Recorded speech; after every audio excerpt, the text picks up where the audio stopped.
History invalid کے پیارے ناظرین، آج کی اس ویڈیو میں ہم بات کریں گے حاتم طائی کی۔ ہم میں سے شاید ہی کوئی ایسا شخص ہو جس نے بچپن میں حاتم طائی کی کہانیاں نہ سنی ہوں، لیکن یہ حقیقت بہت کم لوگ جانتے ہیں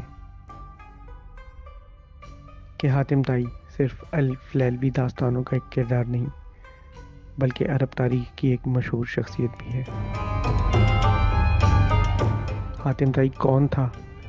اس کا مذہب کیا تھا؟ اس کا دور کون سا تھا؟ کیا واقعی اس کی اولاد میں صحابہ کرام بھی شامل ہیں؟ آئیے تاریخ کے اوراق الٹا کر ان سوالوں کے جواب جاننے کی کوشش کرتے ہیں۔ حاتم طائی مشہور عرب قبیلے طائی کا سردار تھا۔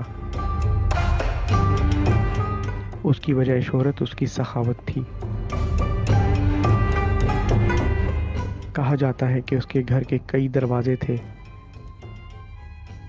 اور وہ ہر مانگنے والے کو ایک دروازے سے عطا کر کے دوسرے دروازے پہ جانے کا کہتا اور پھر دوسرے دروازے سے جا کر دوبارہ عطا کرتا۔ اس طرح کرتے کرتے وہ اپنے گھر کے تمام دروازوں سے ایک ہی سائل کو بار بار عطا کرتا۔ حاتم طائی کا قبیلہ صدیوں سے بدھ مت کا پیروکار تھا، لیکن بعد میں انہوں نے عیسائیت اختیار کی اور حاتم طائی اپنی زندگی کی آخری سانسوں تک عیسائیت پر قائم رہا۔ حاتم طائی کا انتقال 578 عیسوی یعنی 578 AD میں ہوا۔ یاد رہے کہ مسلمانوں کے آقا نبی پاک صلی اللہ علیہ وآلہ وسلم کی پیدائش 571 عیسوی یعنی 571 AD میں ہوئی، یعنی جب نبی پاک صلی اللہ علیہ وآلہ وسلم 6 یا 7 سال کے تھے، اس وقت حاتم طائی اس دنیا سے رخصت ہوا۔ ابھی اعلان نبوت ہونے میں 30-35 سال باقی تھے۔ حاتم طائی کے انتقال کے بعد اس کی اولاد نہ صرف مسلمان ہوئی بلکہ اس کے بیٹے عدی بن حاتم، بیٹی صفانہ بنت حاتم اور پوتے حجر ابن عدی مشہور صحابہ کرام میں شامل ہیں۔ حاتم طائی کی بیٹی صفانہ بنت حاتم جب نبی پاک صلی اللہ علیہ وآلہ وسلم کی خدمت میں حاضر ہوئی اور اسلام قبول کرنے کی خواہش ظاہر کی تو نبی پاک صلی اللہ علیہ وآلہ وسلم نے فرمایا، آج اگر تمہارے والد حاتم طائی زندہ ہوتے تو وہ بھی ضرور اسلام قبول کرتے، کیونکہ وہ ایک سخی انسان تھے اور اللہ تعالیٰ سخی انسانوں کو پسند کرتا ہے اور سخی انسانوں پر اپنی مہربانی ضرور کرتا ہے۔ تمہارے والد پر اللہ تعالیٰ یہ مہربانی ضرور کرتا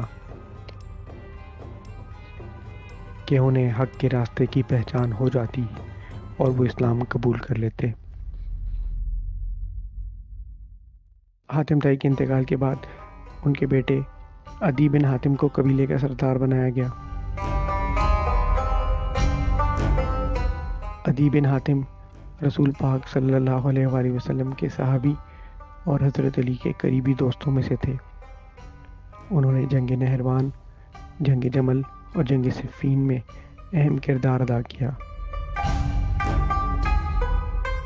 ان جنگوں میں نہ صرف آپ کی آنکھیں ضائع ہو گئیں بلکہ آپ کے 3 بیٹے بھی شہید ہوئے۔ حاتم طائی کے پوتے حجر ابن عدی ایک لمبے عرصے تک کوفہ کے گورنر رہے،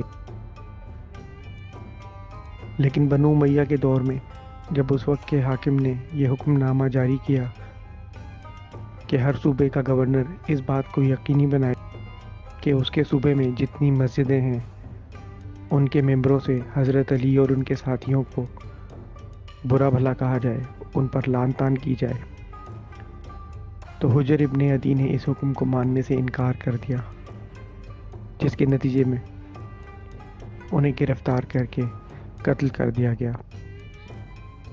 اگر آپ کو ہماری یہ ویڈیو پسند آئی ہے تو اسے لائک کیجئے اور ہمارے چینل کو سبسکرائب کیجئے اور بیل آئیکن کو ضرور دبائیے۔